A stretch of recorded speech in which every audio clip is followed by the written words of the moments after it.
우리 이제 12번부터인데요. 제가 선생님들 막 개인지도 하고 이러면서 느끼는 게 너무 어렵게 생각하는 거예요. 쉬운데. 사실 이제 수업 시간에 제 설명만 잘 들으시면 너무 쉬워요, 사실은. 그래서, 너무 막 거창하게 복습하려고 그러지 말고 수업 시간에 탁 눈 뜨고 이해하시고요. 그리고 이게 지금 이제 제가 말씀을 막 드리니까 내용이 많은 것 같아도 이게 파도 끝이 없는 것 같지만 이 범위가 딱 정해져 있어요. 그래서 다음번에 볼 땐 쉽고 이렇게 되는 거거든요. 자, 지금 이제 우리가 계속 문풀반 거듭하면서 반복되는 문제도 많고요.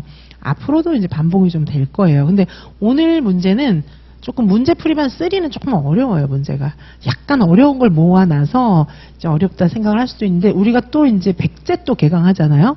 그럼 백제 때 보면 또 아는 문제가 많고 막 이래요. 그래도 우리가 아까 앞 시간에 전체적으로 이렇게 암기장 리뷰를 해가지고 내용은 좀 아는 내용인데, 제가 아까 리뷰를 다 했기 때문에 좀 구구한 이론 설명을 많이 하지는 않고 있어요. 지금 문제를 어떻게 풀어가는지 그거를 좀 설명을 드리고 있습니다. 자, 이제 12번 보시겠습니다. 자, 12번 문제를 좀 보시면은, 자, 12번 문제도 선생님들이 이제 이 내용을 쭉 읽고, 여기는 어떻게 되는 거냐면, 놀이에 나타난 대화를 보고 나서 여기서는 인지적 특성 2가지를 생각을 해야 돼요.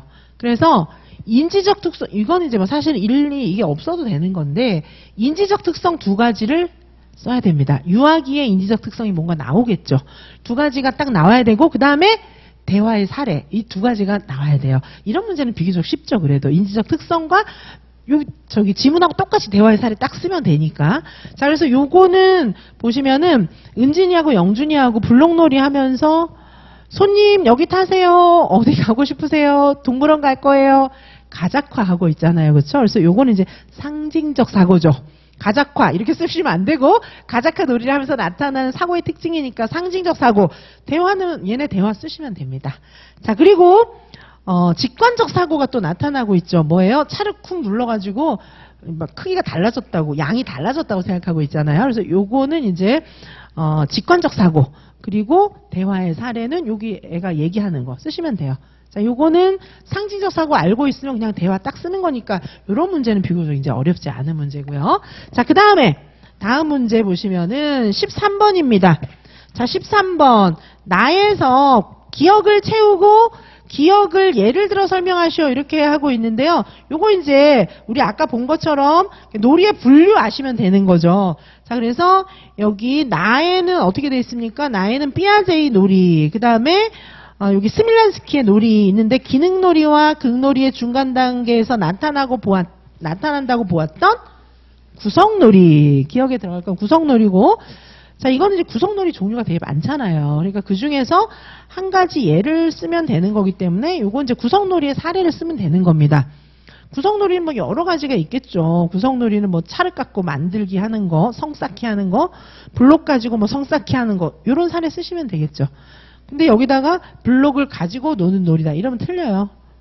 그래서 블록 가지고 제가 말씀드렸지만 블록을 위에서 아래로 계속 떨어뜨리는 놀이 한다거나, 그죠? 이런 거는 구성놀이가 아니에요. 그렇죠? 자, 그래서 블록 쌓기 뭐 이런 식으로, 그래서 뭔가를 만드는 거 이런 게 들어가야 구성놀이가 되는 겁니다. 자, 블록놀이 이러면은 좀 맞나 틀리나 이제 채점자를 헷갈리게 해요. 자, 그래서 블록 가지고 뭐 쌓기 놀이를 하는 것이다 라던가 명확하게 쓰시기 바랍니다. 그리고 이제 나도 모르는 말을 쓰지 마세요. 선생님들이 쓰시면서 본인도 모르는 말을 왜 쓰시는지, 본인이 모르는 말을 쓰면 백발백중 틀려요. 그거는 나도 모르는데 채점자가 어떻게 알겠습니까? 선생님이 아는 말을 명확하게 설명하세요. 만약에 여기 13번 답 같은 거 쓸 때 구성놀이까지는 썼는데 구성놀이 사례를 모르겠어요. 그럼 풀어서 설명하세요. 모르겠으면. 아이들이 뭐 블록을 가지고 성을 쌓기 하는 것이다 라던가 이런 식으로 구체적으로 쓰세요. 그럼 그건 맞아요. 맞는 예를 들었으니까. 근데 괜히 간단하게 쓰려고 막 이상하게 쓰고 자기도 모르는 막 추상적인 단어를 갖다가 붙여놓고 이러면 안 되는 거예요. 의외로 그러보신 분들이 많습니다. 내가 모르는 말은 채점자는 더 모른다 이렇게 생각하시면 됩니다. 자, 그 다음에 14번. 다와 같이 사물의 가작화를 위해서 김 교사가 제시한 놀잇감, 무슨 놀잇감이 있어요? 여기 보시면은 김 교사가 모형 음식, 장난감, 유모차, 전화기, 자동차, 드레스, 아기 인형, 우유병, 분유통. 이게 뭐예요? 너무 명확한 것들이잖아요. 너무 명확한 거기 때문에 요거는 이제 구조화의 정도가 높은 그런 놀잇감이구나. 이렇게 아실 수가 있겠죠. 자, 이런 자료를 제시했는데 자, 동그라미 1에다가 뭘 써야 돼요? 놀잇감의 특징. 이거는 굉장히 구조적인 놀잇감이다. 이런 특징을 설명하시면 되겠죠. 동그라미 1에다가는 구조적인 놀잇감의 특징을 설명하시면 됩니다. 구조적인 놀잇감의 특징이 구조적인 놀잇감 개념 외워야죠. 사용 방법이 정해져 있거나 사물과 굉장히 유사한 장난감, 놀잇감이다. 이렇게 하시면 되겠죠? 자, 그리고 동그라미 2번에다가는 이거를 보완할 수 있는 놀잇감이니까 구조성이 낮은 거를 좀 쓰면 되겠죠. 자, 구조성이 제일 낮은 물, 모래, 점토 이런 거 쓰셔도 되고요. 조금 덜 낮은 블록, 요 정도까지는 쓰셔도 괜찮겠습니다. 자, 요거는 이제 놀잇감의 구조성에 대해서 이해하시고 이제 쓰시면 되는 그런 문제입니다. 자, 그 다음에 이제 15번. 15번은 사상. 우리 아까 사상은 단거나 할 때 안 했는데, 자, 사상 좀 보도록 하시겠습니다. 여기서 안 한 거는 저희가 단거나 반하고 이런 거 있거든요. 그래서 제가 이제 요 반에서 막 다 또 이렇게, 암기장을 다 해드릴 수가 없는 부분이 또 있잖아요. 그거는 다른 반에서 또 마저 해가지고, 하여튼 이달에 저랑 같이 공부하시면서 백지 쓰기 싹 해볼 수 있게 그렇게 하도록 하겠습니다. 자, 그래서 이제 15번 문제 보시면 가는 교육 사상가에 관한 설명이에요. 동그라미 1에다가 기억 니은을 채우시오. 자, 동그라미 1에다가는 기억 니은을 써야 되는 거예요. 그죠? 자, 기억은 18세기 계몽사상의 대표적인 인물은 반드시 루소입니다. 계몽사상가의 대표적인 인물 딴 사람 나올 수가 없어요. 자, 루소고요. 자연에 따르는 교육을 주장까지 했으니까 확실한 루소죠. 그렇죠? 그다음에 니은 대표적인 저서가 이제 루소가 쓴 책이 여러 가지가 있는데 그 중에 연령별로 발달 시기와 교육 방법을 써놓은 건 에밀이에요. 그죠? 그래서 동그라미 1에는 루소하고 에밀 쓰시면 되고요. 자, 이런 경우에 답을 쓰실 때 이왕이면 기억, 니은 딱 써주세요. 루소, 콤마, 에밀 해도 답은 되긴 하는데 헷갈려요. 그리고 수험생 유의사항에 기호와 함께 답 쓰라고 되어 있기 때문에 명백하게 기억, 루소, 니은, 에밀 이렇게 써주세요. 그죠? 자, 그 다음에 이제 동그라미 2번에 기억이 제시한, 루소가 제시한 교육의 세 가지 요소 뭐예요? 자연, 사물, 인간이죠. 자, 그래서 여기서는 지금 기억이 제시한 교육의 세 가지 요소. 교육의 세 가지 요소가 자연, 사물, 인간이거든요. 자, 그래서 여기에 기초한 합자연의 세 가지 원리를 설명하라고 했기 때문에 동그라미 2에는 뭐뭐 들어가야 돼요? 반드시 답안 쓸 때는 이렇게 쓰지 마세요. 저는 설명하느라고 이렇게 하는 거고 답안은 쭉 풀어서 6하원칙에 맞게 쓰시기 바랍니다. 이렇게 노트 필기 하는 것처럼 쓰는 거는 너무 무례한 거예요. 답안지를 받는 사람이 기분 팍 나빠요. 아시겠죠? 이렇게 쓰는 게 아니에요. 이거는 이제 괘씸죄에 걸려요. 이렇게 하시면 안 됩니다. 그죠? 자, 자연, 사물, 인간. 요 세 가지 요소가 들어가야 합니다. 왜냐하면 교육의 세 가지 요소에 기초하라고 돼 있잖아요. 자, 루소가 이야기하는 그 교육의 세 가지 원리는 자연, 사물, 인간이거든요. 자, 그러면 자연을 어떻게 써야 되고 사물은 어떻게 써야 되고 인간은 어떻게 써야 합자연의 원리인지 그거를 설명해야 되는 거예요. 그죠? 쉽지는 않겠죠. 공부 안 했으면 이거 틀리겠지만 이제 최소한 여기서 이제 시험 문제를 딱 만나면은 선생님들이 자연, 사물, 인간은 생각나요. 근데 이거 합자연의 원리가 뭔지 모르겠어요. 그때부터 지어서 쓰십시오. 자연, 사물, 인간이 들어가 있으면은 점수 부분적으로 받아요. 근데 쓰다 보면은 웬만치 맞게 쓸 수밖에 없어요. 아시겠죠? 이런 문제는 그래서 선생님들이 이제 공부를 많이 한 분은 좀 길게 쓰시고 쓰다 보면 맞거든요. 공부를 좀 덜 한 분은 간단하게 쓰시고, 왜냐하면 쓰다 보면 막 틀리게 쓰면 안 되니까. 자, 그래서 아는 게 나오면 쓰시고 나중에 이제 지어서 쓰는 건데 공부를 하면 맞게 쓸 수가 있어요. 자, 자연은 어떤 거예요?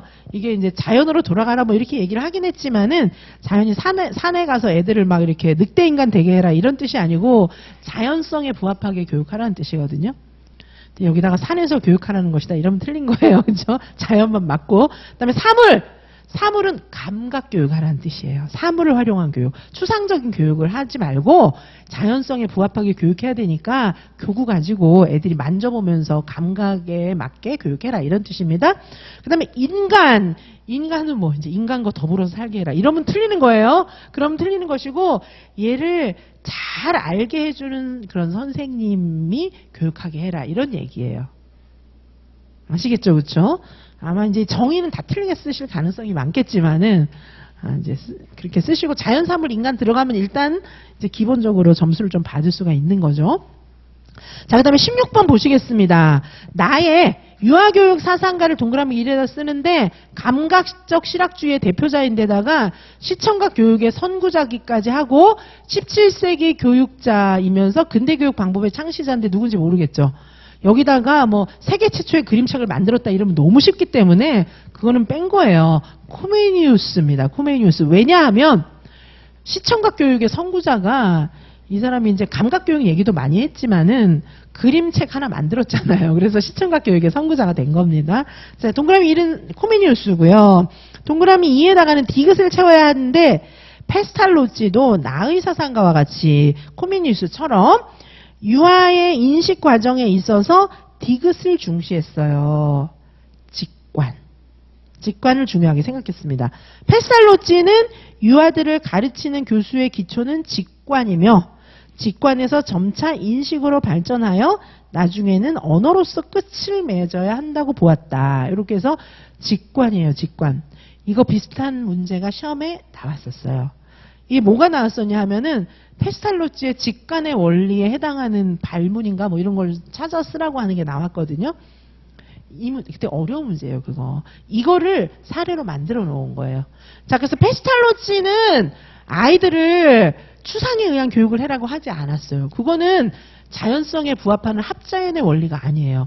막 추상적으로 교육하면 애들이 죽어나요. 요즘에 뭐 4살도 가해받는다고 하는데 그렇게 되면 애들이 이제 약간 정신질환이 생길 가능성이 많거든요. 자, 그럼 어떻게 해야 돼요? 직관 감각에 의해서. 근데 직관 감각이 뭔 의미가 있어? 애들이 뭐 자꾸 만져보고 막 사물 가지고 공부하는 게 뭐 저기 소근육 발달하려고? 그럼 소근육만 발달하면 뭐 얘 공부는 안 하는 거예요? 그게 아니고 얘네들이 교구를 가지고 놀고 직관에 의해서 직관적인 공부를 막 하는 게 감각을 활용한 그런 교구를 활용한 그런 공부를 하면은 얘는 우리하고 달라요. 어른하고 달리 감각을 통해서 추상적인 이해로 넘어가는 거예요. 우리는 추상적인 사고가 좀 발달했기 때문에 책 보고 밑줄 긋고 외우면서 추상적으로 이제 막 사고를 하잖아요. 애들은 추상적인 사고를 하라고 하면 너무 비인간적이에요. 그죠? 얘네들은 낙엽을 만지면서 낙엽의 모양을 보면서 아, 나뭇잎이란 이런 거구나.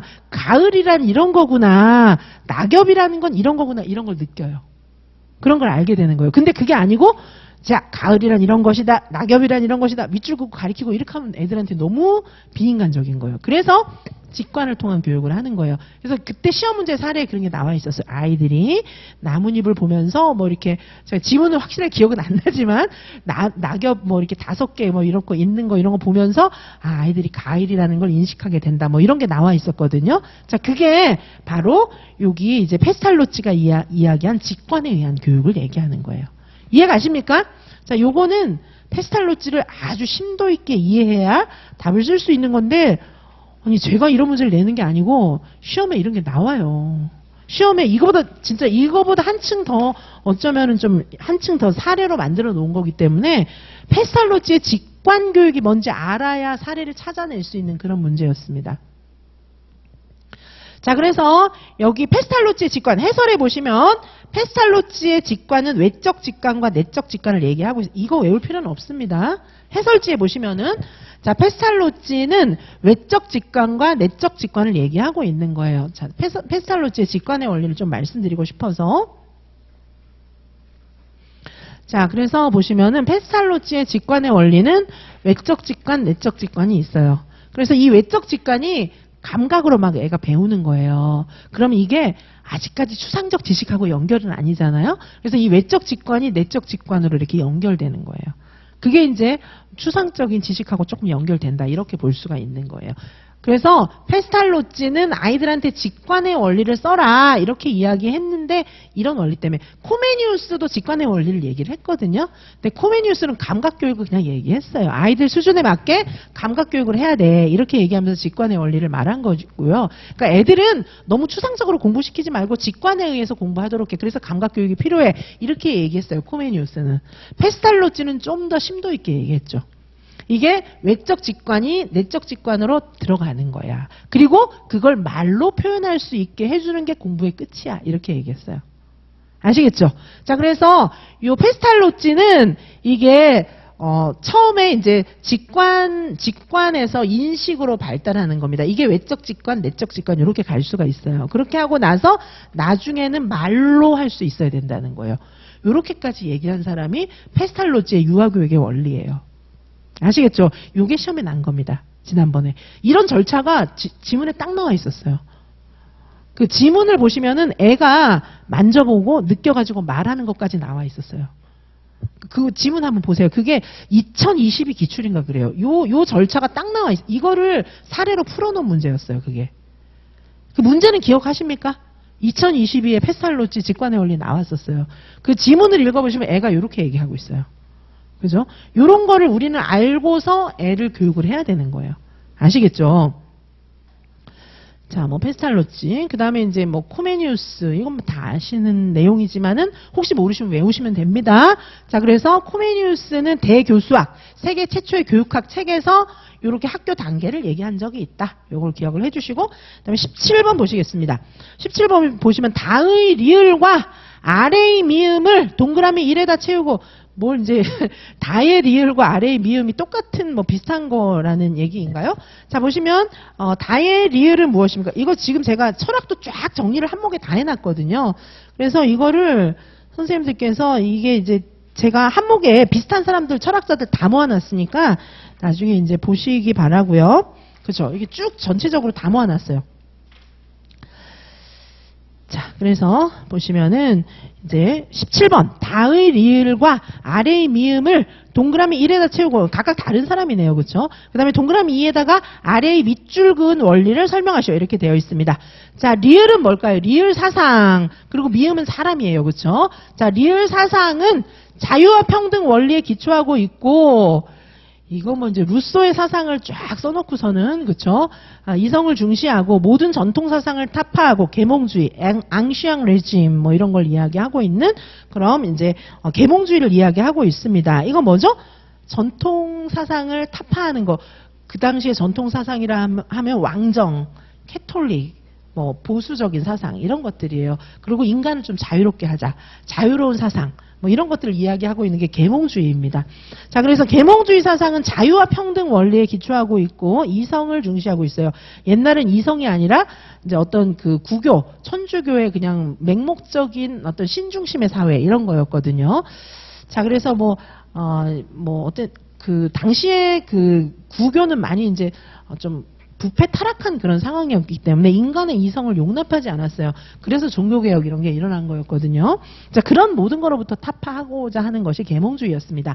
교육의 목적은 추리력을 길러서 이성의 자유를 속박하고 종교, 정치제도, 종교가 이게 지금의 종교가 아니에요. 그 카노사의 굴욕 이렇게 해갖고 왜 그 왕한테 가서 왕이 교황한테 가서 무릎 꿇었잖아요. 눈밭에서 무릎 꿇은 게 카노사의 굴욕이잖아요. 이거는 지금은 종교하고 정치랑 그렇게 연결이 안 돼 있잖아요. 그러니까 그런 거로부터 이제 타파하고 인간을 자유롭게 하자는 거 일반인들은 숨을 못 쉬었겠죠. 그렇죠? 자, 그래서 그런 게 계몽주의 사상입니다. 계몽주의 사상의 대표 주자는 루소였어요. 자, 그래서 미음은 교육 원리로 합자연의 원리, 소극교육 이런 걸 얘기했습니다. 소극교육. 그리고 이런 합자연의 원리는 나중에 페스탈로찌에게 계승되었다. 이렇게 설명을 하고 있죠. 자, 그래서 리을은 계몽주의, 미음은 루소이고요. 동그라미 2는 아래의 밑줄 그은 원리가 도대체 뭐냐. 합자연의 원리 아까 했는데 왜 또 하래. 뭐 이렇게 생각하실 수도 있는데 자, 여기 보시면은 자, 여기 보시면은 합자연의 원리는 이후에 페스탈로찌에게 계승되었다. 이렇게 나와 있죠. 그러니까 합자연의 원리를 아까 루소 건 설명했고요. 페스탈로찌의 합자연의 원리를 설명해라. 뭐 이런 얘기입니다. 그렇죠? 제가 떨어뜨려가지고 여기 또 있는 다른 연필로 일단 저 주소로 저기까지 가야 돼가지고 이걸로 이야기할게요. 자, 합자연의 원리인데 이제 페스탈로찌의 합자연의 원리를 또 설명하라는 겁니다. 자, 보시면은 이제 페스탈로찌의 합자연의 원리 여기 답을 좀 보시기 바랍니다. 그래서 여기는 자발성, 단계, 직관의 원리 뭐 이런 거를 설명하고 있습니다. 자, 그래서 여기 이제 페스탈로찌의 합자연의 원리는 교사가 유아의 내부 세계와 발전 과정, 주위를 둘러싸고 있는 자연의 성질과 발전 법칙을 잘 이해하고 유아를 키워나가는 것인데 요거를 구체화하면 자발성, 단계, 직관의 원리. 아까 직관의 원리 굉장히 중요한 원리예요. 그래서 여기 페스탈로찌가 이야기하는 합자연의 원리는 자발성. 유아가 스스로 재밌어서 하게 해라. 단계의 원리 뭐죠?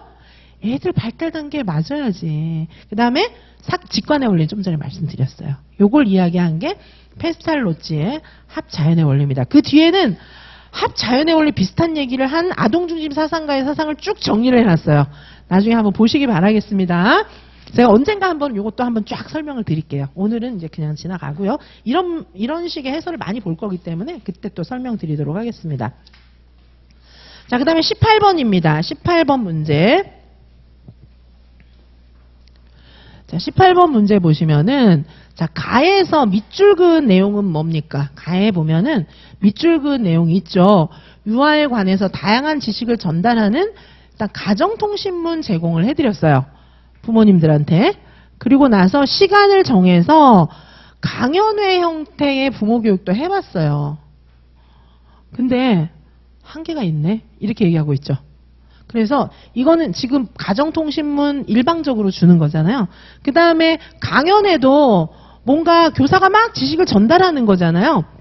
그리고 부모교육, 뭐 이런 강연의 형태의 부모교육이라는 거잖아요. 좀 약간 형식적이고 지식 전달 위주의 이런 부모교육을 해봤더니만은, 뭐야, 고민도 못 나누고 너무 실질적이지 못해. 이렇게 얘기하고 있어요. 자, 여기서 봤을 때 이 교사의 고민을 해결할 수 있는 부모교육의 형태, 그럼 어떻게 될까요? 일방적이 아니어야 되겠죠. 좀 쌍방향적인 거. 좀 같이 좀 이야기를 하고 의견을 나누고 뭐 이럴 수 있는 형태의 부모교육이면 되겠죠. 열린 답이지만은 이왕이면 우리 실행 자료집이나 이런 데 많이 나와 있는 것 좀 쓰시면 되겠죠. 그래서 답이 보시면 여기 토론, 워크숍, 뭐 학부모 공동체 뭐 이런 것들이 있을 수가 있습니다. 그 외에 다른 거 쓰셔도 됩니다. 그렇죠? 너무 창의적인 거 이상한 거 쓰지 마시고 근데 좀 답이 될 만한 거 쓰시면 되겠죠. 그렇죠? 그래서 여기 해설에는 놀이 실행 자료집에 있는 얘기들이 나와 있어요. 워크숍, 학부모 공동체 토론하기, 워크숍, 이 실행 자료집에 다 나와 있는데 이런 거 좀 쓰시면 답이 됩니다. 자, 그래서 자꾸 이런 비슷한 것들이 문제에 나오는 거예요. 시험 문제에. 왜냐? 지금의 지침은 뭡니까? 지금의 그 부모 교육이나 이런 거의 지침은 이렇게 하지 말라는 거예요. 이게 너무 올드한 거예요. 그래서 이렇게 안 하고 지금 여기 답에서 실행 자료집에서 이야기하는 것처럼 토론, 워크숍, 여러 가지 형태의 학부모 공동체 이런 걸 하라고 하기 때문에 자꾸 시험 나오는 거예요. 부모님들하고 직접 만나고 이런 거. 자, 그 다음에 19번입니다. 나의 기노트는 자, 우리 기노트 아까 공부했잖아요. 그죠? 인본주의 부모교육 이야기하는 기노트. 그죠? 아까 제가 기노트 설명을 자세하게는 못했어요. 빨리 끝내려고. 여기 기노트 자세하게 나와 있죠. 해설해 보시면은 인본주의적인 부모교육에서 기노트가 강조하는 거. 자녀와의 대화는 존중과 기술, 대화의 기술이 필요하다. 뭐 이렇게 설명을 하고 있습니다.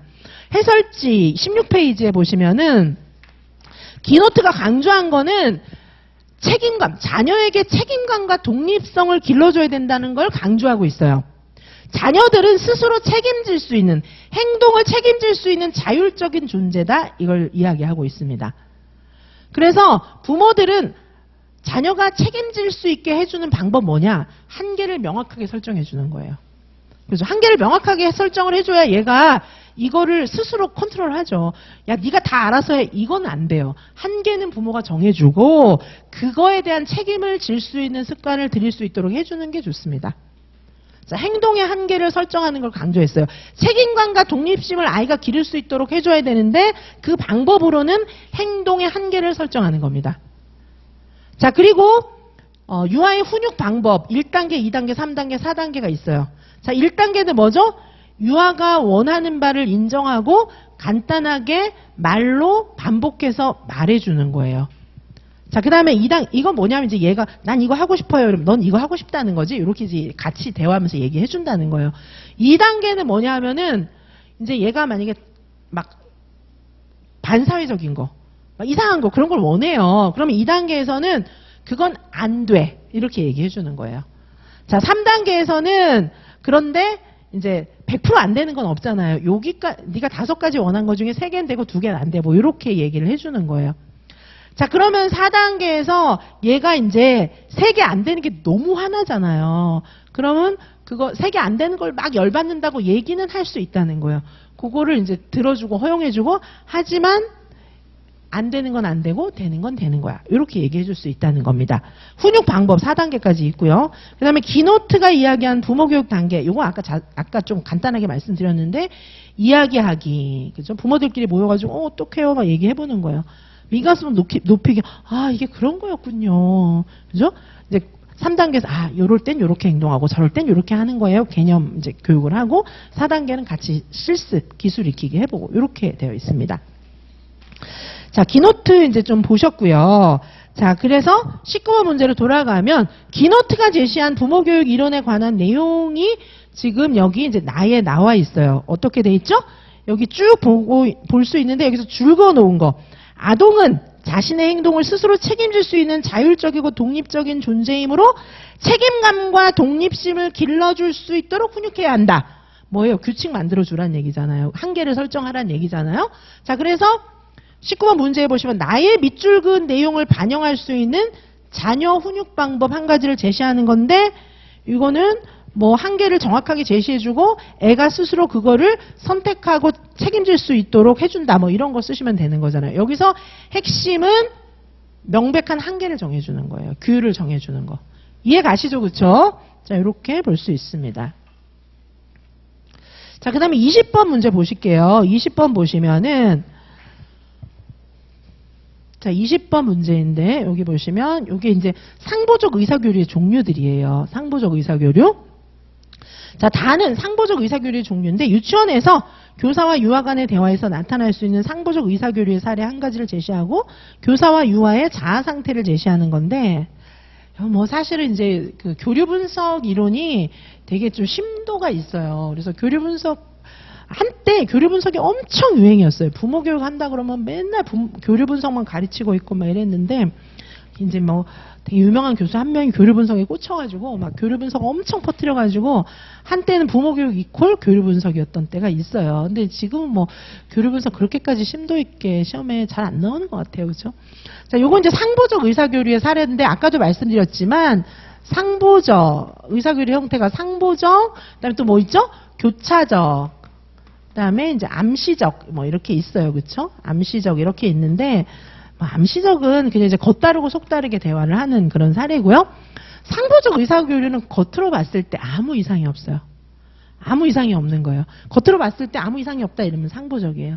근데 교차적은 되게 이상하다 이러면 교차적이에요. 어떻게 이상하냐면은, 이제 내가 예를 들면 여기 이제 성인이에요. 성인이에요. 내가 성인인데 어린이 자아로 내가 이제 친한 친구 만나면 막 어린이 자아끼리 얘기할 수도 있잖아요. 내가 지금 나이가 막 30살 이렇게 됐는데 막 그 초등학교 동창을 만난 거예요. 그래서 야, 너 옷이 너무 이쁘다. 이래서 딱 때렸어요. 그럼 걔가 야, 넌 더 예뻐. 이러고 딱 때리고, 이렇게 하면 아무 문제가 없잖아요. 근데 이제 예를 들면 내가 막 너무 친한 친구 만나서 너 예쁘다. 이러고 딱 때렸는데 한 명이 선생님 뭐 이러면서 유아들 앞에서 그렇게 하시면 되겠습니까? 딱 이렇게 얘기를 해요. 그건 뭐예요? 얘는 이제 처음에 예쁘다 이렇게 한 거는 내가 어린이지만 어린이 자아로 이야기한 거예요. 근데 상대방에서 선생님 지금 아이들 앞에서 이러시면 되겠습니까? 부모자아, 엄격한 부모자아로 얘기를 딱 한 거예요. 이거는 이제 그 다음에 어떻게 될까요? 어머 예쁘다 내가 내가 널 다시 만나면 내가 사람이 아니야 이렇게 생각하겠죠. 그런 사람들이 근데 의외로 많아요. 그게 이제 성장 과정 중에 엄격한 부모로부터 눌린 경험이 있을 때 보통 의사교류 상태가 그렇게 꼬여요. 그래서 의사소통 방식을 보면은 이게 이제 많은 병리적 현상을 보고 치료할 수가 있어요. 근데 이제 진짜 진짜 문제가 아까 그거는 근데 별로 좀 덜 심각한 거예요. 진짜 뭐 심각한 거는 앞으로 이제 진짜 심각한 거는 여기서 많이 나타나요. 이거는 잊어버리세요. 그냥 심리적으로 상보적 의사교류에서 진짜 심각한 게 나타나요. 왜냐하면 예를 들면은 별로 좋은 사례가 아닌데 이제 뭐 자살하거나 이런 분들 있잖아요. 그런 분들이 저 힘들어요 이런 말 안 하잖아요. 그렇죠? 그리고 예를 들면 이제 이혼하는 부부가 막 싸우고 이렇게 하는 게 아니라 가만히 있잖아요. 그죠? 그리고 막 문제가 심각한 탈선하는 애들 있잖아요. 이런 애들이 막 문제 행동을 안 해요. 그래서 뭐냐 하면은 관계 속에서 정상적인 말을 해요. 정상적인 말을 하는데 막 심리적으로 엄청 얽혀 있어가지고 이 관계가 예를 들면 이제 학대하는 부모가 있어요. 학대하는 부모가 있어가지고 왜 얼마 전에 왜 이러지? 시간이 며칠 전에 신문에 났는데 보니까 이제 부모한테 학대당해가지고 죽은 애가 있잖아요. 나 그거 막 보면 마음이 아픈데 계속 보긴 봤어요. 어떤 일이지? 막 이러고 봤는데 마음이 너무 아픈 거예요. 막 그런 거 보면 내가 막 운다니까, 막 눈물이 난다니까요.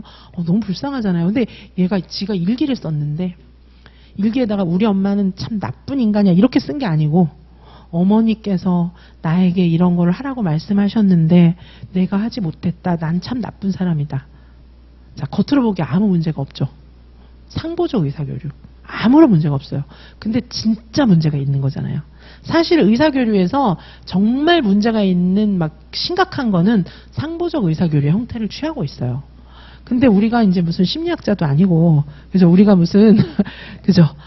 번외의 이론을 이용해서 무슨 정신과 지금 운영하는 것도 아니고 해서 우리는 그런 문제는 잘 안 나오는 것 같아요. 그죠? 그래서 혹시나 이 교류 분석 공부를 좀 열심히 하시거나 내용을 보면은 상보적 의사교류에서 되게 문제가 많다 이런 기술이 있을 수가 있어요. 그건 제가 지금 얘기한 그런 사례고요.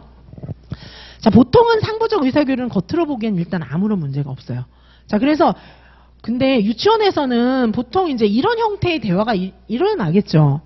제가 답을 받아보니까 이렇게 쓴 분이 또 있어요. 나네 뭐 이렇게 생각하는 분이 있을 수가 있는데 이건 뭐예요? 성인 대 성인은 이거는 사실에 기초해서 대화하는 거예요. 성인이니까. 어떻게 하는 거죠? 우리가 이거 보통 이제 은행 같은 데 가면 자, 얼마 찾으러 왔어요. 얘기하면 네 알겠습니다. 여기 써주세요. 네 써주면 여기 있어. 이런 거 있잖아요. 거기에 뭐 어떤 감정이나 명령이나 뭐 복종이나 이런 게 안 들어가 있잖아요. 이런 게 이제 성인끼리의 사실에 기초한 이게 사실에 기초한 대화예요. 성인끼리 하는 대화는. 그럼 어떻게 할 수 있어요? 유아도 이렇게 할 수가 있겠죠. 선생님, 우리 놀이 시간 언제 시작해요? 물어보면, 큰 바늘이 일자에 오면 시작한단다. 그것도 성인 간의 대화인데, 뭐, 애하고, 그, 교사의 대화를, 사례를 들 거면, 이왕이면 이런 대화 말고 이런 거 하는 게 맞겠죠. 자, 그러면 어떻게 하면 될까요? 어린이가 이제, 선생님한테, 선생님, 저 너무 힘들어요. 이렇게 얘기를 해요. 그러면 이제, 부모자로 선생님이 얘기해 주는 거죠. 선생님이 편히 쉴 수 있는 자리를 만들어 줄게. 뭐 이런 거 있잖아요. 그런 게 이제 이런 대화인 것이죠. 어린이가 먼저 얘기했느냐, 부모가 먼저 얘기했냐에 따라서 이렇게 될 수가 있겠죠. 그렇죠? 자, 그런 사례를 답을 쓰시면 되겠습니다. 자, 그래서 여기 보시면 답을 보시면 되겠죠. 그렇죠? 자, 그래서 이제 의사교류의 형태입니다. 자, 의사교류의 형태. 요건 지금 좀 한번 보시면 자아 상태의 구조가 보통 어버이 자아 상태, 어른 자아 상태, 어린이 자아 상태가 있죠. 자, 어버이 자아 상태도 크게 두 가지입니다. 무서운 부모. 이거 해. 무서운 부모. 그 다음에 양육적인 어버이. 그래, 내가 뭐 해줄게. 이렇게 해주는 거. 그러니까 우리 선생님하고 애들하고 대화할 땐 보통 이렇게 하겠죠. 그렇죠? 부모자. 그 다음에 어른자는 사실을 중심으로 사실에 기초해서 대화하는 거. 자, 어린이는 또 두 개가 있어요. 어린이는 순응하는 어린이, 그 다음에 이제 굉장히 천진난만한 어린이, 이렇게 두 개가 있습니다. 순응하는 어린이는 기죽어가지고 네 하겠습니다 뭐 이렇게 하는 어린이고요. 요거는 이제 천진난만하게 막 이거 해주세요 저거 해주세요 이렇게 하는 자아를 얘기하는 거예요. 보통 상보적 의사교류에서 유치원에서 애들은 요 두 번째 천진난만한 어린이 자아 요거 많이 나오겠죠. 그렇죠? 그래서 순응하는 어린이, 자유로운 어린이, 뭐 천진난만한 어린이 다 용어는 여러 가지가 있습니다. 자, 요렇게 이제 쓸 수가 있어요. 자, 그래서 지금 상보적 의사교류인데 보통 이제 안 외워도 겉으로 봤을 때 이상이 없는 그런 멀쩡한 대화. 이게 상보적 의사교류고 교차적 의사교류는 평행이 아니고 어긋나는 거예요. 자, 그래가지고 이거 어긋나는 거기 때문에 되게 이상해요. 봤을 때. 한 명이 되게 기분 나빠요. 요게 이제 교차적 의사교류고, 그 다음에 암시적, 이면적 의사교류는 좀 이제 겉으로 표현하는 거랑 속으로 생각하는 게 좀 다를 때, 뭐 요럴 때, 뭐 그게 이제 암시적 의사교류입니다. 자, 이렇게 볼 수 있고요.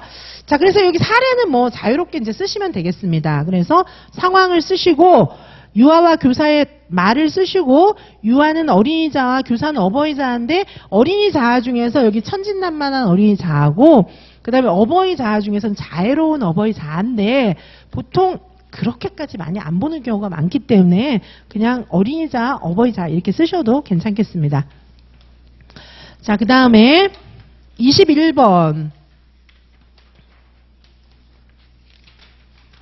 자, 21번 보시면, 자, 가는 김교사의 교실에서 일어난 유아들의 놀이 상황입니다. 이와 같은 놀이 상황에 나타난 유아들의 사고의 특징을 동그라미 1에다 쓰고, 그 다음에 동그라미 2에 유아들의 행동 사례와 연결지어서 이제 그 개념을 설명하시오. 뭐 이렇게 되어 있는데, 자, 요거를 보시면 이제 이것도 사례를 찾아야 되는 것이죠. 자, 여기 보시면은 여기 사례가 지금 3가지가 나와 있는데, 여기서 놀이 상황에서 여기 나타난 놀이 상황에 나타난 사고의 특징을 써야 돼요. 그러니까 여기 3가지의 놀이가 있는데 이 3가지 놀이가 뭐 각각 다른 사고의 특징이 나타날 수도 있고, 문제에 따라서는 뭐 동일한 그런 사고의 특성이 나타날 수도 있습니다. 자, 그래서 일단 사고의 특징이 동그라미 1에 들어가야 돼요. 그죠? 사고의 특징. 그리고 이 1번하고 2번은 이제 매칭이 돼야 되겠죠. 지금은 거의 비슷한 것들이 나와 있기 때문에 괜찮은데, 어떤 문제는 이게 막 산만하게 얘랑 전부 다른 거 써놓는 문제도 있을 수가 있겠죠. 그쵸? 한 가지 쓰라고 했으면 한 가지 쓰면 되는 거예요. 그런데 1하고 2가 매칭이 돼야 되겠죠. 만약에 다른 사례가 나와 있을 때는. 근데 지금은 전부 비슷한 사례들이 나와 있어요. 자, 그래서 놀이 상황에 나타난 유아의 특징을 1에다 쓰고, 자, 그 다음에 뭡니까? 행동 사례 들어가야 됩니다. 그죠? 그 다음에 뭐가 들어가야 돼요? 이 사고의 특징, 이 사고의 개념, 요거 들어가야 돼요. 그죠? 자, 그래서 요게 동그라미 1의 사고의 특징, 유아기의 사고의 특징인데 지금 이거 이제 보존 개념이잖아요. 그죠? 다 보존 개념 설명하고 있죠. 자, 보존 개념 들어가야 되고, 행동 사례는 아무거나 하나 쓰면 돼요. 그리고 그 행동사항과 연결해서 개념 쓰시면 됩니다. 자, 그래서 여기 답을 보시면은 답에다가는 제가 요거 동그라미 2번에 2번째 써놓은 거 있죠. 2번째 써놓은 거.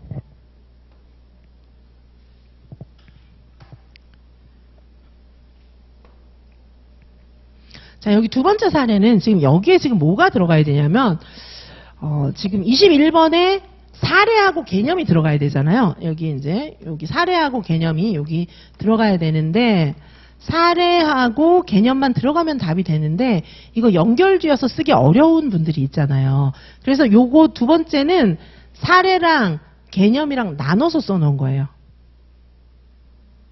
이해 가시죠? 그죠? 요거 위에 앞에 거는 그냥 붙여서 써놓은 거예요. 어떻게 쓰셔도 답이 돼요.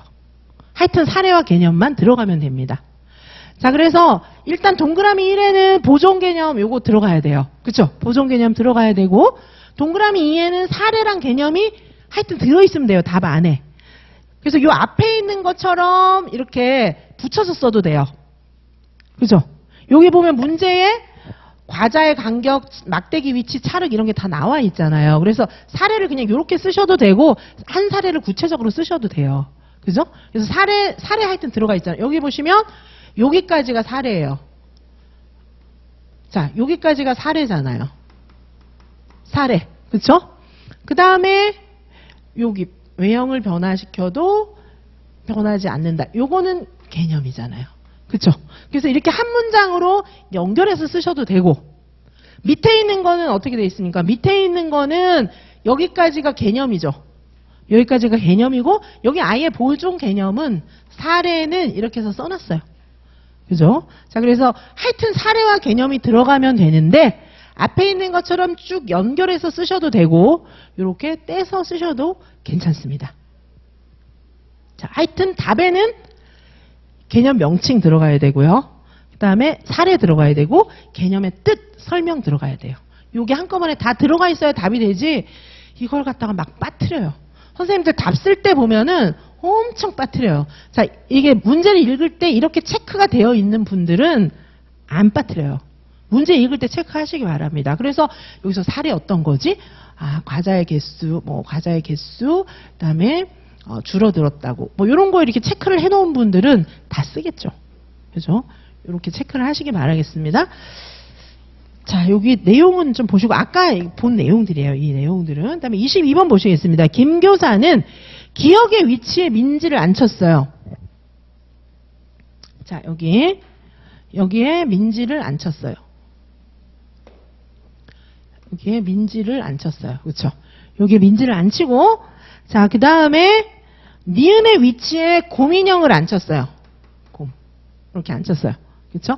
그렇게 해가지고 민지에게 야, 얘가 요 산이 어떻게 보이겠니? 이걸 물어봤어요.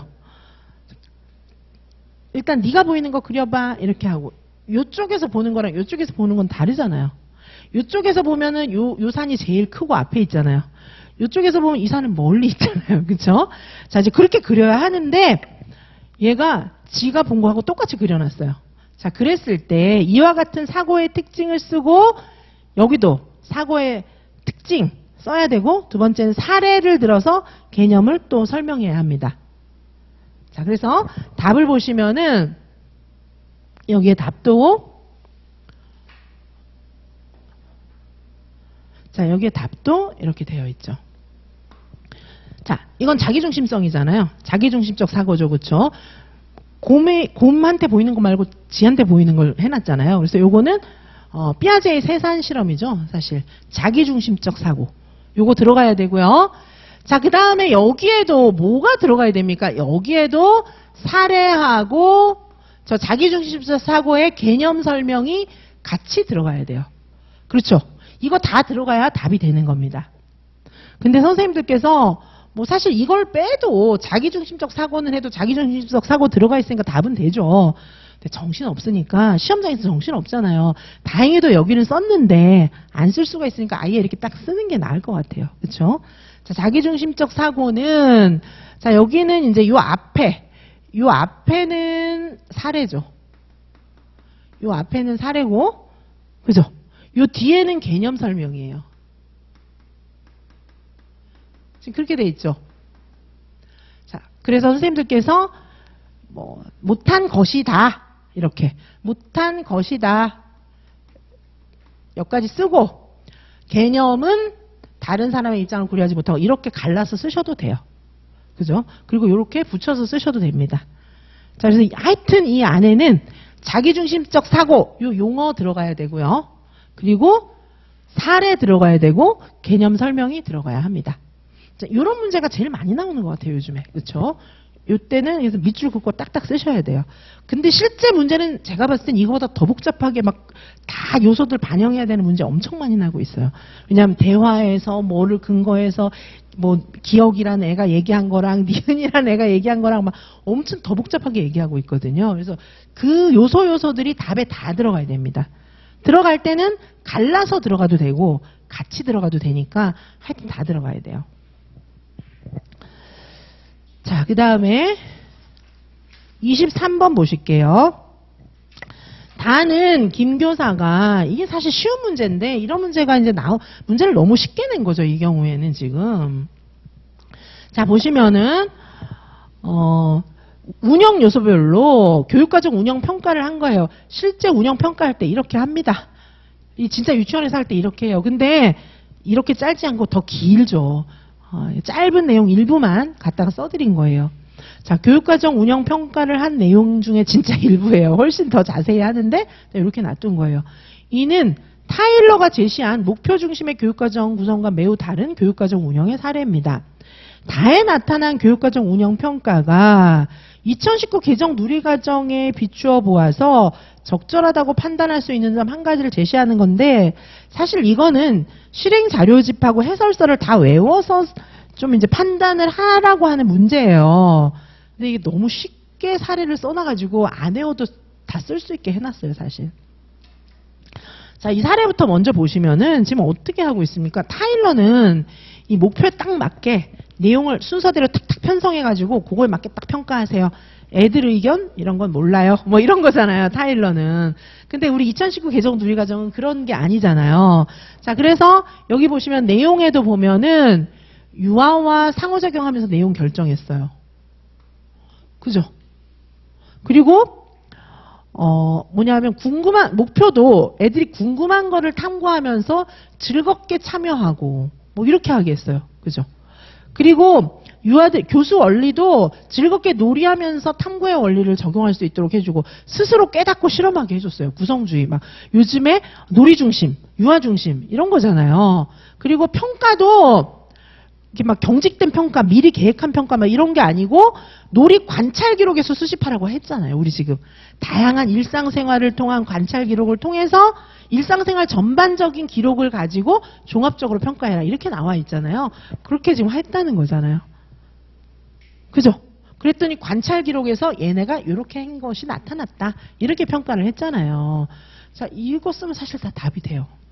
전부 답이 됩니다. 이거는 우리 실행자료집 뭐 해설서 몰라도 사실은 답이 되는데, 자, 문제는 선생님들께서 눈치를 채도 답을 못 쓰는 게 제일 문제예요. 자, 그러면 어떻게 쓰시냐 하면, 자, 여기서 너무 쉽게 낸 게 한 가지를 제시하라고 돼 있잖아요. 적절하다고 판단할 수 있는 점 한 가지를 제시하시오 이렇게 돼 있잖아요. 그러면 여기서 어떻게 해야 되냐 하면 여기서는 적절한 내용이 하나가 들어가야 돼요. 다 쓰라고 했으면 어려운데 적절한 내용 하나, 적절한 내용을 써야 됩니다. 그리고 판단의 근거, 그죠? 판단의 근거가 들어가야 돼요. 요게 들어가면 답이 되는 거예요. 자, 그런데 여기선 굉장히 내용이 많잖아요. 그러면 한 가지만 딱 골라서 그 내용을 한 가지라고 했으니까, 그죠? 한 가지만 딱 골라서 그 내용을 딱 쓰는 거예요. 예를 들면 평가 내용을 정할 때 유아와 상호작용하면서 내용을 결정하였다. 그죠? 판단의 근거는 타일러는 교사가 목표를 세우는 것을 이야기했지만 2019 개정 누리과정에서는 유아와 함께하면서 목표를 정하는 방향을 제시하고 있으므로 유아와 함께 상호작용을 하면서 내용을 결정한 것은 다른 방향이다. 이렇게 쓰시면 돼요. 아시겠죠? 자, 그렇게 쓰시면 됩니다. 만약에 두 번째다. 궁금한 것을 탐구하면서 즐겁게 참여한다. 여기 적절한 내용은 유아들이 놀이를 통해서 궁금한 것을 탐구하고 즐겁게 참여한 것을 목표로 한 것이다. 이렇게 쓸 수 있겠죠. 이유는 2019 개정 누리과정에서는 유아들이 놀이를 통한 배움을 방향으로 하고 있기 때문에 교육의 목표를 유아들이 놀이를 통해서 즐겁게 배우도록 하고 있기 때문이다. 이렇게 쓰시면 되잖아요. 자, 그래서 한 가지를 골라가지고 이걸 다 쓰려고 그러면 이제 문장이 막 이렇게 이렇게 되겠죠. 그렇죠? 자, 그래가지고 그렇게 하는 게 아니고 한 가지를 딱 골라서 정확하게 그거에 대해서 명확하게 설명하시면 되고, 육하 원칙에 맞게. 자, 육하 원칙에 맞게 써야 되는데 여기서는 어떻게 돼 있어요? 2019 개정 누리과정에 비추어 보아서 쓰라고 했잖아요. 자, 그러면 아까 적절한 내용 한 가지 썼으면 판단의 근거를 쓸 때 제가 아까 얘기했던 말이 기억나십니까? 2019 개정 누리과정에서는 이런 방향을 제시하고 있기 때문에 이게 답이 된다. 이렇게 쓰셔야죠. 그 말이 들어가야 됩니다. 아시겠죠? 자, 문제를 읽을 때, 자, 아니면 이런 얘기 써도 괜찮죠. 타일러가 제시한 목표하고는 다르다. 뭐 이런 얘기까지 써도 괜찮겠지만 여기서 핵심은 2019 개정 누리과정에 비추어 보아서예요. 왜냐하면 이 앞에 있는 타일러가 제시한 목표 얘기를 한 거는 2019 개정 누리과정은 달라졌다는 얘기를 하기 위해서 쓴 거예요. 타일러를 쓰란 얘기는 아니에요, 여기는. 그죠? 2019 개정 누리과정은 타일러랑은 다르다. 이런 설명이죠, 앞에는. 그래서 이 답에 들어가야 될 것은 2019 개정 누리과정에 비추어 보았을 때 적절하다고 판단할 수 있는 점을 써야 돼요. 자, 그런데 말에 2019 개정 누리과정은 이렇게 얘기했으므로 그런 얘기는 안 쓰더라도 2019 개정 누리과정 방향이 맞아야 돼요. 근데 2019 개정 누리과정에 이렇게 얘기했으므로 이렇게까지 써주면 더 좋죠. 이해가 가시죠? 그렇죠? 답을 쓸 때 선생님들이 이걸 어떻게 쓰냐면 이런 문제를요. 막 횡설설 진짜로 막 물건이 선생님들 왜 저는 사실 정리 잘 못하는데 이렇게 물건을 정리를 할 때 우리가 이제 백화점 같은 데 가면 정리를 예쁘게 해놨잖아요. 근데 이제 저처럼 정리 못하는 사람은요, 다 이렇게 다 한꺼번에 섞어 놓거든요. 그렇게 해놓으면은 저는 이제 그냥 제 자리니까 그래도 되는데 백화점 가서 물건 판매할 거면서 그렇게 해놓으면 안 되죠. 자, 이거는 선생님들 회장님한테 프레젠테이션 하는 자료하고 똑같이 생각을 하셔야 돼요. 답안지는 그런 거예요. 연습장이 아니에요. 자, 그러면 어떻게 써야 될까요? 딱 정리해서 쓰셔야죠. 막 이거 막 다 널브러져가지고 어딘가에 들어있고 그러면 그거는 백화점에서 물건 아무도 안 삽니다. 그러면 아셨죠? 딱딱 정리해서 쓰셔야 돼요. 정리해서. 그죠? 그래서 정리해서 쓴 답안은 이렇게 되어 있는 겁니다. 저절로 넘어가 있으면 참 좋을 것 같아요. 자, 여기 보시면 여기 교육 내용을 구성할 때 교사가 혼자서 결정하지 않고 놀이와 일상생활의 경험을 조사하고 유아와 상호작용하고 이래서 타당하다 이렇게 쓴 거예요. 여기 뭐 2019 개정 누리과정 이런 얘기는 뭐 안 썼지만 2019 개정 누리과정의 방향이 나타나 있는 거예요. 자, 교육 내용을 구성할 때 교사가 혼자서 결정하지 않았다 뭐 이런 내용이 나와 있습니다. 자, 그 다음에 교사가 일방적으로 방향 목표를 제시하지 않았고 유아가 자발적으로 참여하고 여기 내용에 보면 나와 있어요. 이랬기 때문이다. 지금 2019 개정 누리과정에 그런 방향이 다 나와 있는 거예요. 자, 그 다음에 여기는 평가 같은 경우 한 항목씩 나눠놨잖아요. 어떤 것도 다 답이 됩니다. 교육 내용, 그렇죠? 그 다음에 목표, 그 다음에 여기 교수 원리 이런 것 하나하나씩 띄워놓은 거예요. 그렇죠? 자, 이 내용에서 보고 하나하나 떼어서 그것만 자세히 쓰는 겁니다. 아시겠죠? 한 가지 쓰라고 했기 때문에 어떤 걸 써도 답이 돼요. 자, 교육 내용 보시면 여기 교육 내용에 상호작용하면서 혼자 결정 안 하고 상호작용하면서 그리고 2019 개정 누리과정에 나왔던 얘기 조금씩 넣으면 돼요. 2019 개정 누리과정에서는 대놓고 이렇게 써주면 더 좋죠. 이렇게 쓰셔도 답이 됩니다. 2019 개정 누리과정에 나와 있는 용어들을 쓰시면 답이 되는 거예요. 아시겠죠? 근데 이걸 갖다가 이렇게 딱딱 안 가르고 이 정리가 되어 있잖아요. 딱딱 내용, 목표, 뭐 원리, 평가 이런 식으로 정리해서 그거에 대해서만 써놨잖아요. 이거를 갖다가 다 꺼내가지고 다 헤쳐놓고 막 뭐 양말하고 티하고 속옷하고 전부 헤쳐놓으면은 그건 어쩌라는 거예요. 그렇게 하시면 안 돼요. 양말은 양말끼리, 그죠? 액세서리는 액세서리끼리 이렇게 해놓는 게 정리잖아요. 글도 그렇게 정리해서 쓰시기 바랍니다. 아셨죠? 자, 그래서 여기 보시면은 이 답의 근거들이에요. 이 답의 근거들 보시면 실행 자료집 정리한 거 우리 많이 봤잖아요. 자, 유아평가 보시면 누리과정 지금 유아평가가 아니고 이제 누리과정 운영평가에 대한 거니까 놀이 일상생활활동이 잘 연계되게 통합적인 내용 기록을 바탕으로 해라. 지금 여기 기록을 바탕으로 다 돼 있다고 써 있잖아요. 그렇죠? 이런 거에 근거해서 답 쓰시면 됩니다. 자, 그리고 해설서 40페이지에 보면은 놀이를 지원하는 계획안의 작성에도 보시면은 여기에 유아들의 실제 경험한 놀이 내용 이런 거를 이제 교사가 놀이를 지원하는 계획을 기술할 수 있다. 타일러하고 굉장히 달라진 부분들을 설명하고 있잖아요. 이런 방향에 비추어서 답을 쓰시면 됩니다. 자, 그리고 해설지 21페이지에 보시면은 자율성을 바탕으로 유아의 놀이 배움을 뭐 지원할 수 있다. 뭐 이런 내용도 있습니다. 자, 다음에 24번 문제 보실게요. 자, 시간이 좀 많이 지나가지고 어차피 오버타임을 좀 해야 될 것 같으니까 잠깐만 끊었다가 할게요. 이게 또 너무 오래 가면 선생님들 집중도도 떨어지고 특히 인강 선생님들은 너무 지루하시면 또 안 되니까 조금 쉬었다가 뒷부분은 빨리 보도록 하겠습니다. 예, 잠시 휴식하실게요.